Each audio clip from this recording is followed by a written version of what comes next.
senhores telespectadores, lembram-se de que quando eu fiz aquele programa do Mistério do Vinho, comecei aqui por este mirante da Galafura, este penedo gigantesco debruçado ali sobre o curso do Douro.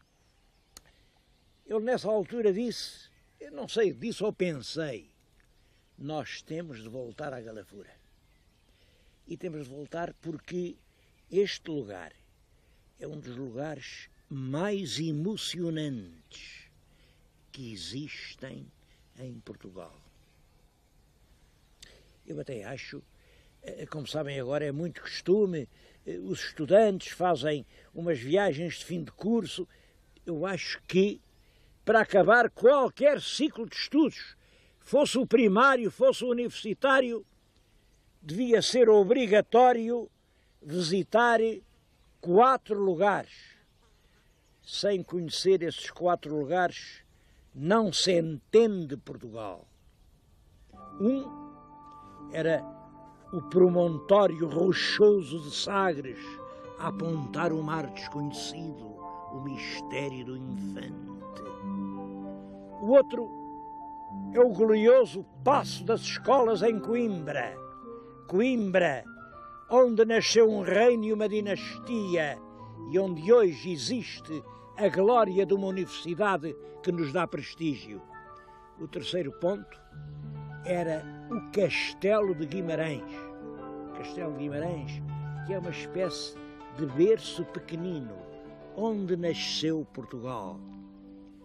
Mas o ponto mais ao norte, era aqui, nesta penedia agreste da Galafura, aqui neste ponto em que o norte avança sobre o sul e o rio está a fazer fronteira. Não conheço no nosso país nenhum miradouro tão emocionante. Avista-se Lamego e até a Senhora dos Remédios. É a Serra das Meadas, vejo o Armamar, o Fontelo de São Domingos, Ferreiros, Cambres, Penajóia. Aquela grande montanha é a Serra do Marão, o Loureiro, Medrões, as Fontes. É todo o coração do norte que se avista deste lugar.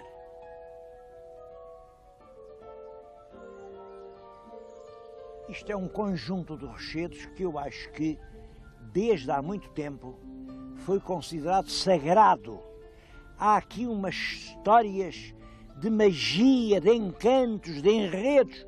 Bom, logo a capela é a de São Leonardo. É claro, é uma capela feita há pouco tempo, em vez de uma muito antiga que lá havia, que se calhar já vinha em vez de outra ainda mais antiga, porque tudo isto remonta aos princípios da humanidade. Agora chama-se São Leonardo e isso tem graça. São Leonardo era um santo especializado em libertar os escravos. Como sabem, antigamente os homens escravizavam-se uns aos outros, punham-lhe algemas nos pulsos, nos pés e obrigavam-nos a trabalhar acorrentados. Ora bem, bastava uma oraçãozinha a São Leonardo, as algemas caíam como que por milagre e os homens ficavam livres. São Leonardo era o patrono da libertação. E isso é que faz perceber porque é que ele está aqui.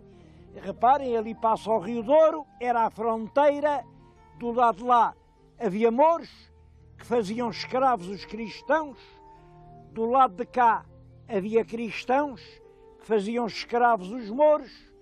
Quem apanhava aos outros dizia, isto só serve para trabalhar a terra, punham-lhes logo as algemas nos punhos e todos, mouros e cristãos, esperavam pela hora da libertação. É isso o que quer dizer aqui esta pequena ermida de São Leonardo sobre a antiga fronteira do Rio Douro.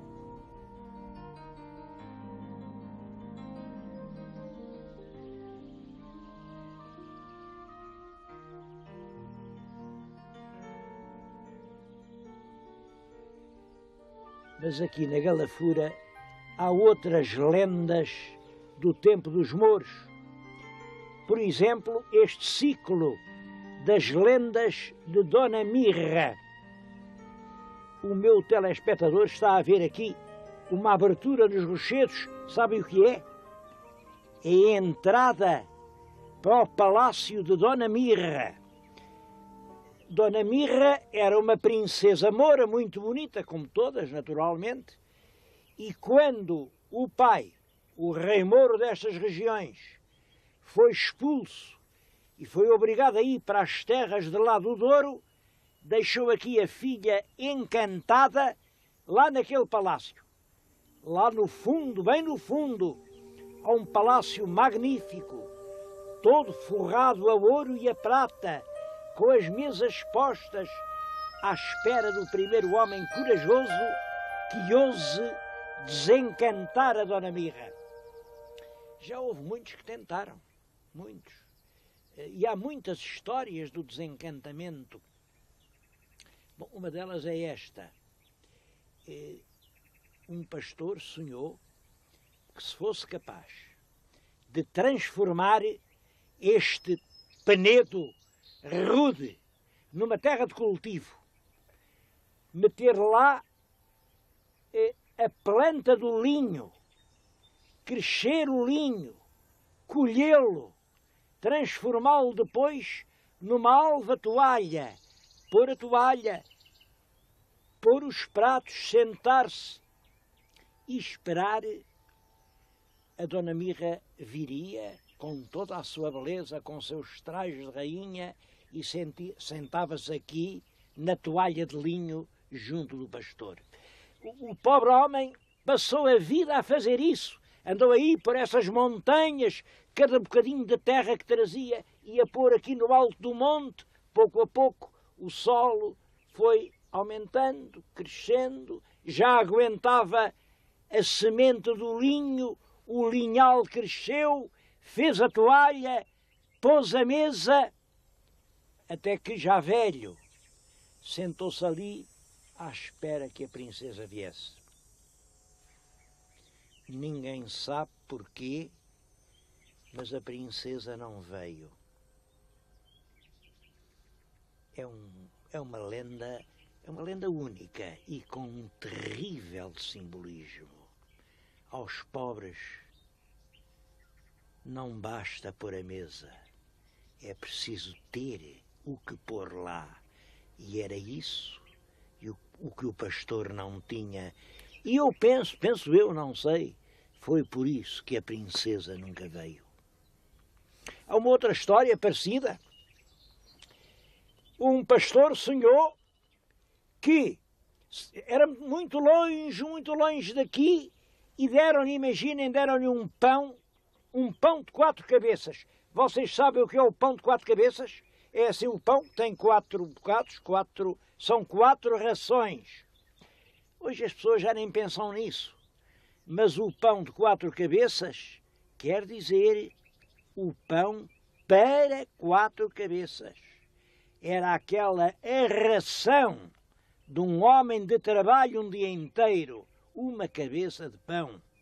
Bom, o homem veio lá de longe, veio caminhando, e disseram-lhe: quando chegares com o pão nas mãos, junto do palácio de Dona Mirra, verás lá um belíssimo corcel branco, e ele vai-te levar a galope por esses mundos de sonho e vais ser muito feliz. O homem veio, mas imaginem um homem sem ter nada que comer, com um pão de 4 cabeças. A certa altura a fome apertou, e a daquela pegou, arrancou uma cabeça do pão, comeu, saciou a fome, e quando chegou aqui, à entrada do palácio, o pão já só tinha 3 cabeças. E realmente estava aqui o lindo corcel branco. Imaginem que o corcel já só tinha 3 patas. A princesa ainda veio aqui à janela do palácio, mas olhou para o corcel de 3 patas e disse para o trabalhador: olha, tu não cumpriste o prometido, comeste uma cabeça do pão e eu não posso cavalgar num corcel de 3 patas. Bom, qual é o sentido do sonho? Cada um dê-lhe o sentido que entender, porque estas lendas servem para isso mesmo. Cada um dá-lhes a significação que entender. Eu acho que também é uma lenda triste. Um pobre homem nem um bocado de pão pode comer para realizar os seus sonhos. Há outras lendas, muitas outras, todas traduzem esta ideia de que o desencantamento da princesa Dona Mirra hoje já não é possível. Uma das lendas mais correntes é que ela anda por aqui. Há aí gente que a tenha visto. Há aqui na terra gente que já viu a Dona Mirra. Só que ela agora, sabem, tem um aspecto de serpente. Anda aqui entre os arbustos, tem uma expressão pavorosa e medonha. Quando houver um homem capaz de se apaixonar por ela e de a abraçar com um beijo longo e profundo, a serpente transforma-se e recupera toda a beleza fascinante da princesa. Mas quem é que tem coragem para beijar uma cobra?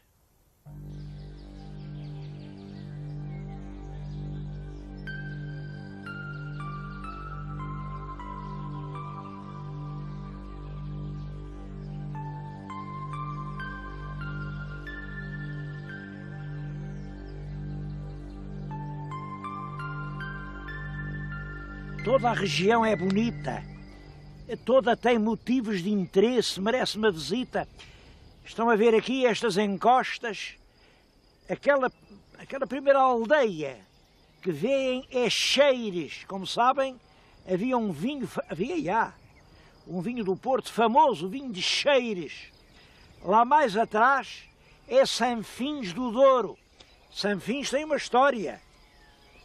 Nasceu lá um rapazinho que embarcou para o Brasil e foi fundar lá a maior cidade do mundo ao sul do Equador, a cidade de São Paulo. Era o padre Manuel da Nóbrega.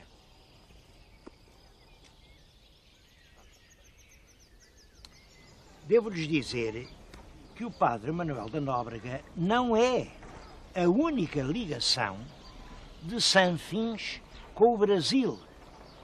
Pelo tempo fora, milhares e milhares de pessoas nascidas aqui nestas serranias foram para o Brasil e ajudaram a fazer o Brasil. Aqui, olhem, há aqui um belíssimo santuário, a Senhora da Piedade, que foi feito já no século XVIII com dinheiro dos imigrantes do Brasil. É realmente um lugar emocionante. E para mim também é emocionante que a imigração não parou mais. Hoje, a gente de Sanfins já não vai para o Brasil, mas continua a ir para a França, a ir para longe, porque aqui não tem com que viver. Eu bem sei que essa coisa da imigração, há quem diga a imigração é bem, a imigração é mal. Para mim, a imigração é assim como uma hemorragia. É uma hemorragia que nos tira das veias o único sangue bom que ainda temos, que é o povo português. E daqui, de feridas como esta, o povo continua todos os anos a ir-se embora. Eu estou aqui a falar-lhes disso por uma razão. Eu estou a falar-lhes numa terra que é rica. Este solo, olhem, ainda este ano, produziu cerca de 4 milhões de litros de vinho, perto de 1 milhão de pipas. Bom, é difícil fazer contas, mas assim, isto representa cerca de 1 milhão de contos só de vinho em cada ano. E também sei qual é a população. Pelo menos lá nos cadernos do recenseamento há 2.600 eleitores. Bom, eu bem sei que é aborrecido estar-lhes a pedir aqui que façam contas, mas pensem nisto. 2.600 eleitores. 1 milhão de contos só do vinho. Isto dá uma capitação superior a 300 contos anos. É das mais altas capitações do país.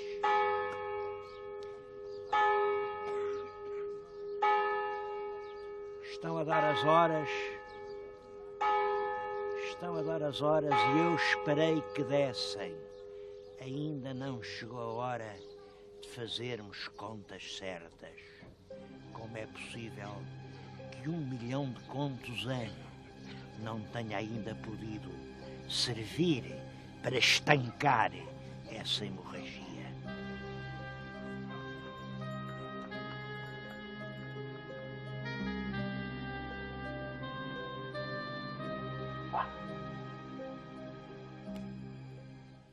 Bem, mas o melhor é mudarmos de assunto. Porque, aliás, por essa altura, no Douro, não havia só imigrantes e palheiros, também havia palácios. Eu estou precisamente a falar-lhes num palácio da região, um palácio do vinho do Porto, aqui numa terra muito antiga, Celeiroz. Celeiroz já teve fural dado pelo Dom Afonso Henriques, imaginem. Esta casa tem várias coisas notáveis. Uma que realmente me impressiona é ter as paredes interiores de corda. É uma forma de construção original aqui desta região. Isto faz-se assim, com junco, há aí muito junco. O junco era torcido, o junco torcido faz uma corda e essas cordas esticadas entre réguas de madeira eram depois rebocadas de barro. Isso permite uma parede que isola, tem realmente uma caixa de ar, e uma parede muito leve. Uma parede que permite fazer as divisões nos sobrados. Os sobrados que eram sobre as grandes vigas de castanho. Mas não é por isso que eu vim a esta casa. Esta é a famosa casa de um homem do século passado a quem chamaram o Doutor de Provenzende. O Doutor de Provenzende é um exemplo de intelectual útil e construtivo.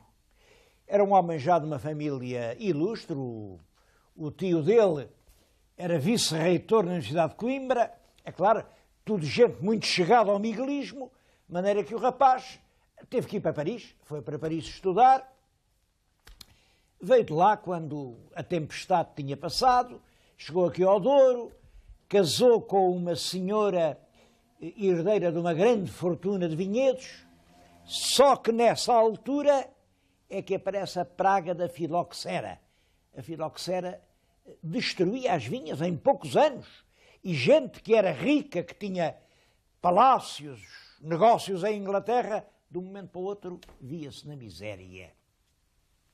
Este homem aproveita os conhecimentos adquiridos na sua estadia em Paris e começa a estudar minuciosamente, com meios científicos e modernos, o que é o problema da filoxera. E a certa altura tem uma ideia. Não há dúvida, não há remédio nenhum que acabe com a praga. Vamos arrancar as vinhas, vamos meter bacelo novo, um bacelo americano, manda vir da América milhares de plantas, arranca as velhas vinhas destas encostas e faz nascer vinhas novas. É o homem desta casa, o doutor Joaquim Pinheiro, que se deve o repovoamento das encostas do Douro com o bacelo americano. Eu acho que isto é extremamente importante. Perante uma catástrofe que parece representar o fim de tudo, um homem refugia-se no estudo, na investigação e encontra uma solução nova. Acho que recordar o nome do Dr. Joaquim Pinheiro, aqui, na casa em que ele viveu, é um ato de justiça. Aliás, não sou só eu que acho, o filho dele também achava. E dedicou-se durante anos e anos, foi um dos primeiros fotógrafos portugueses. Dedicou-se à fotografia, filmou tudo, a família, as cenas, as festas, até o replantio das vinhas. Existe hoje uma quantidade enorme de fotografias desse fotógrafo ignorado que são preciosos para conhecermos o Portugal de há 100 anos.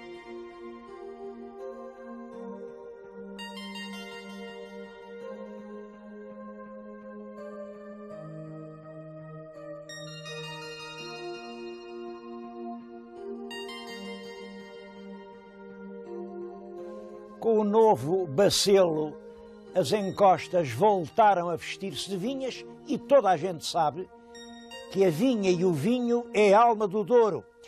É isso que explica que o artesanato aqui não seja muito rico. É claro, há, enfim, alguns velhos ofícios que estão, aliás, prestes a desaparecer. Eu vim aqui, estou na aldeia de Varge. Nesta aldeia, que é uma aldeia pequenina, há 20 anos ainda havia 15 artesãos a fazer chancas. Bom, a chanca, ou o soco, é isto. Era uma forma, é o calçado do camponês. Aqui há 10 anos fez-se até um curso da CEE e estiveram aqui 10 estudantes a aprender a fazer chancas. Claro, aprenderam, foi cada um para o seu lado e ninguém mais quis fazer as chancas, porque é bastante óbvio que com cursos ou sem cursos o caminho não é por aqui.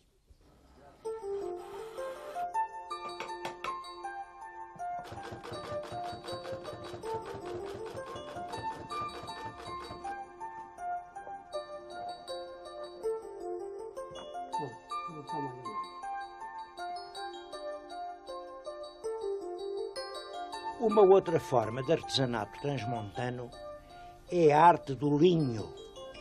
Não há muito tempo, quer dizer, aqui há 20 ou 30 anos, havia na região de Vila Real dezenas e dezenas de tecedeiras. Agora há três que fazem obras-primas, como estas que estão a ver.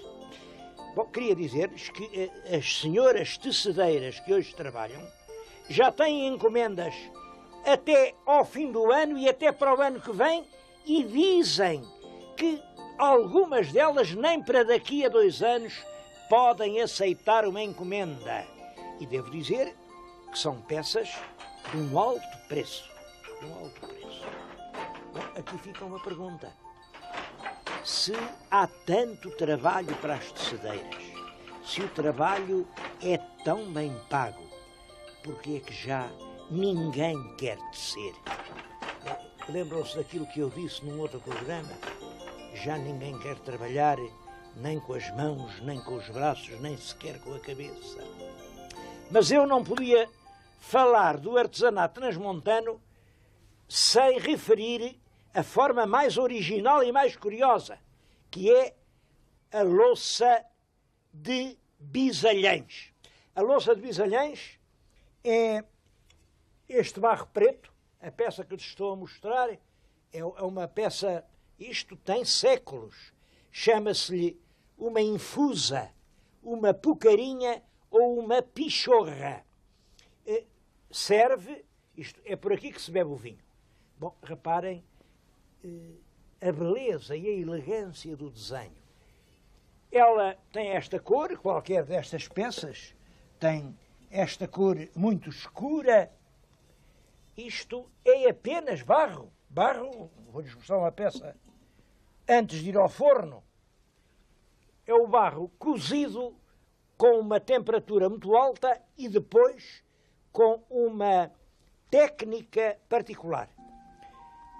Há hoje ainda alguns excelentes fabricantes de barro de Bisalhães.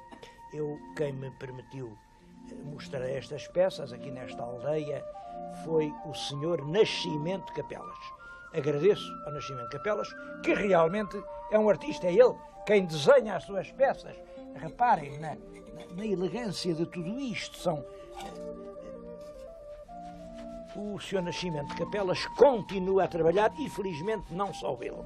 O ex-libris do artesanato de Trás-os-Montes é dado pela Loiça Preta de Bisalhães.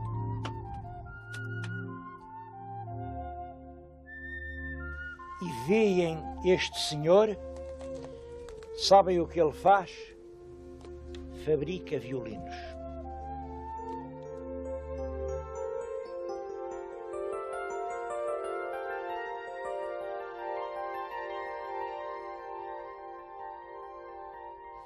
Ele fabrica violinos, mas o tempo passa num instante e eu não tive já tempo para lhes mostrar nem sequer uma parte do riquíssimo património monumental da região.